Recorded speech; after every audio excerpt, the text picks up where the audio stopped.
સરસ મજાનો દરિયો છે મિત્રો, તમે જુઓ માધવપુરનો.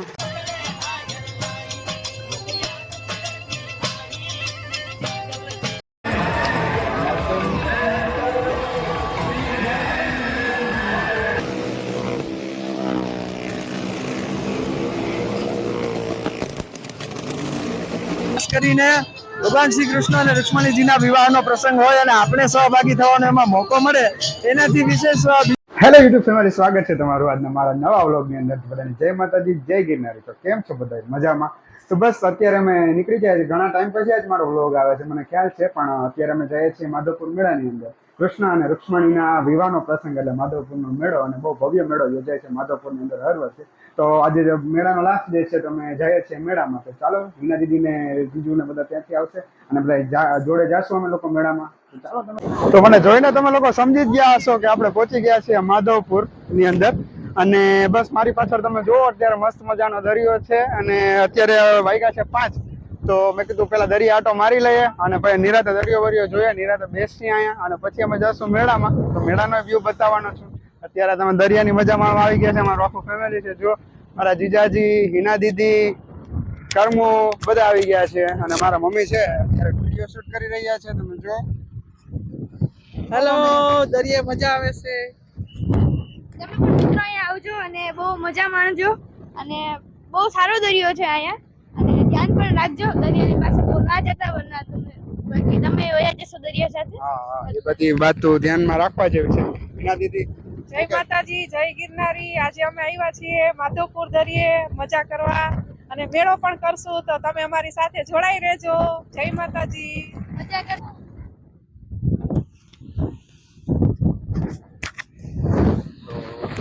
મારી સામે તમે જો, અત્યારે કેમેરામાં કેપ્ચર કરું છું. બહુ સરસ મજાનો દરિયો છે, દાંડો તોફાની દરિયો છે. અમે અહીંયા પગ પડવાનું પણ રિસ્ક ના લેવું જોઈએ. અહીંયા બહુ ખતરનાક દરિયો છે. તમે જોઈ શકો છો કે કેટલી ઊંચી ઊંચી લહેરો છે આવે છે, અને અહીંયા ઘણી બધી ઘટનાઓ એવી બની છે ડૂબવાની ના હાથે. તો અહીંયા માધવપુરના દરિયે તમે લોકો ગમે ત્યારે આવો તો અહીં પગ પલાળવાની કે તમે ક્યાંય છે ને જવાની એના માટેનો આ દરિયો નથી. તમે આવો તો અહીં બસ કિનારાની મજા કરો, નજારાની મજા કરો, પણ આ દરિયો છે એ પગ પલાળવા માટેનો દરિયો નથી. તો એ ખાસ મારે તમને ચેતવણી આપવાની છે. અને અહીં ઘણી એવી ઘટના બની છે કે ભાઈ અહીંયા તમારે અડપલા નહીં કરવાના એમ. બાકી તો સરસ મજાનો દરિયો છે, તમે જોઈ શકો છો.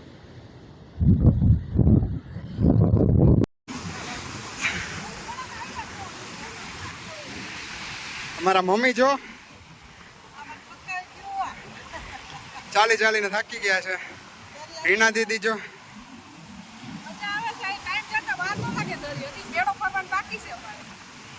હજી તો મેળો ફરવાના બાકી છે ભાઈ. હા, કચ્છનું રણ અને દરિયો બધું ભેગું થઈ ગયું છે. અને અમારા કર્મુભાઈ જો અત્યારે છે ને પાછળ પડ્યા જ જો, હું હાલીને જઈશ સામે. એને બેસવું છે ગાડીમાં અને અમે કેટલું ચલાવ્યું. ગાડી અમારી પડી છે વાં છે, વાં સામે પડી છે ગાડી, અને અમારને હજી લઈ જાય છે ભાઈ વાં કે મને ગાડીમાં બેસાડો. કર્મુભાઈ બેસી ગયા છે.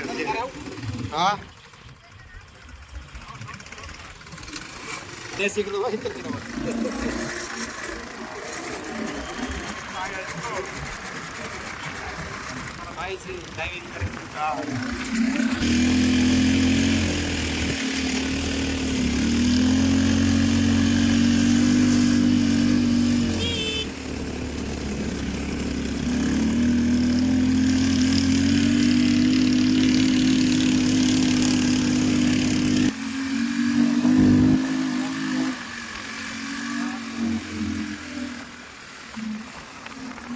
કેટલો સરસ મજાનો દરિયો છે મિત્રો, તમે જુઓ માધવપુરનો. આ સરસ મજાનો રોડ, અને રોડની જ બાજુમાં એક્ઝેક્ટ દરિયો, અને સામે સરસ મજાનો છે સનસેટ પોઈન્ટ દેખાય છે, તમે જોઈ શકો છો. તો બસ આ વ્યૂની મજા માણવા તમે આવી શકો છો. પણ અહીંયા નાવાની એક્સપેક્ટેશન ન રાખતા, એને પગ બોળવાની તમે એક્સપેક્ટેશન રાખતા, કારણ કે થોડોક ખતરનાક દરિયો છે મિત્રો. બાકી તમે નજારાની મજા અવશ્ય અહીં માણી શકો છો. બહુ સરસ દરિયો છે. અહીં ખાણીપીણીની અને અલગ અલગ મનોરંજનની પણ ઘણી વસ્તુઓ છે. તમે એ પણ મજા લઈ શકો છો. કેમલ રાઇડ છે, હોર્સ રાઇડ છે, પછી નાના બાળકો માટેની ઘણી એક્ટિવિટી છે અને એ સિવાય પણ ખાણીપીણીની ઘણી બધી વસ્તુ છે. તો એ તમે ગમે ત્યારે આવી શકો છો.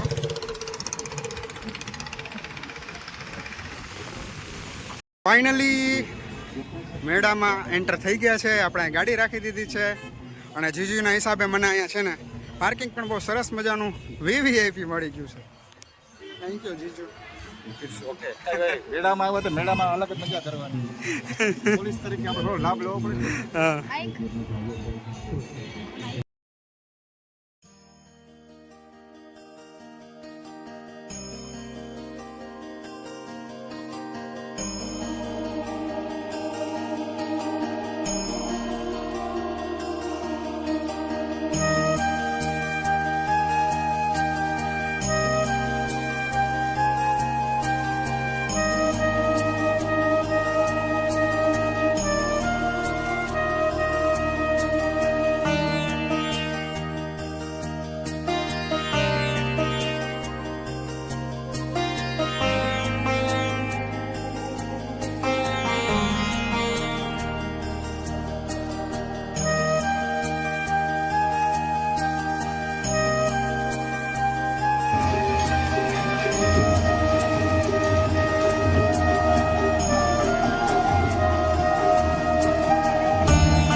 તો માધવપુરના મેળાનો આનંદ માણતા માણતા મને આજ કોણ મળી ગયું તમે જો મારી સાથે છે આરજે મિલન, ટોપ આરજે મિલન, જેનો હું ફેન છું અને તેમની સ્પીચનું તો આખું પોરબંદર દીવાનું છે, પણ હું પણ એમની સાથે એમનો દીવાનો છું. તો એમને પૂછે કે એમનો મેળાનો એક્સપિરિયન્સ કેવો છે. તો મિલન સર, કેવો છે આ મેળાનો? તમને માહોલ કેવો દેખાય છે? કેવું છે અહીંનું વાતાવરણ? અત્યારનું વાતાવરણ એટલે થોડીક અત્યારે ઠંડક થઈ ગઈ છે, બાકી તો પરસેવો ગરમી સખત હતી. પણ ખાસ અહીંયા માધવપુરના મેળે પહોંચ્યા એટલે મારું મન મોરું બની થન ગાટ કરે, એટલે ખાસ કરીને ભગવાન શ્રી કૃષ્ણ અને રૂક્ષ્મણીજીના વિવાહનો પ્રસંગ હોય અને આપણે સહભાગી થવાનો એમાં મોકો મળે એનાથી વિશેષ બીજું સૌભાગ્ય સદભાગ્ય કયું હોઈ શકે વાલા? તો માધવપુરના મેળે આવો અને ખાસ અમારા ટોપ એફએમ ના લિસનર અને મારા ચાહક મને જ્યારે મળે એટલે અમને તો સાગરભાઈ ને યસ કારણ કે નામ છે ને આમાં હું એક છે ને ઘણી વખત નામ મેં ક્યાં રખાયા ભાઈ એના જેવું છે પણ હૃદયથી જે પ્રેમ છે સાગરભાઈ પ્રત્યે તો અને એમાં પણ ઉગવતા આ માધવપુરના દરિયા કિનારે મને સાગર સાથે ભેટો થયો છે એ એક અલગ મજા છે વાલાવ. તો બસ એમની જે આ ચેનલ છે એમને લાઈક કરજો, શેર કરજો, સબસ્ક્રાઇબ કરજો. સાગર જુનાગઢી વ્લોગ્સ એ ચેનલનું નામ છે.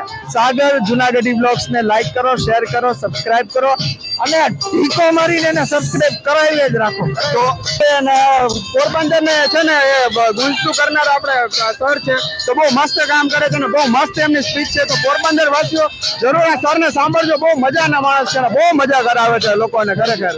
ચાલો થેન્ક યુ સર, ચાલો ટાઈમ આપો બધે.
તો ફાઇનલી ગાઈઝ અમે લોકોએ પાર્કિંગમાંથી ગાડી કાઢી લીધી છે અને હવે જાય છે પાછા સમુદ્ર તરફ, કારણ કે ત્યાં અમે નક્કી કર્યું કે ભાઈ જમવાનું અમારે બધા ભેગું લઈને આવ્યા છીએ કે ભાઈ અમે બહારનું કાંઈ નથી ખાવું ને આપણે ઘરનું જમવું છે. તો હિનાબેન અમારે લઈ આવ્યા છે ઇડલી સંભાર.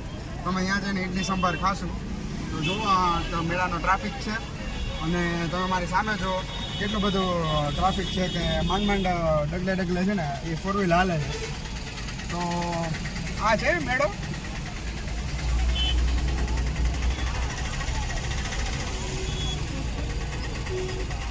અમે લોકો જો અત્યારે બેસી ગયા છીએ, સામે જો સમુદ્ર છે અને અહીંયા અમે લોકો આજ જમવા બેઠા છીએ. તો આજે હાલો ભાઈ જમવા, હાલો જમવા. ઇડલી સંભાર છે તો સમુદ્ર કિનારે મજા આવે છે. હાલો આવી મમ્મી બહુ ભૂખ લાગી તમને?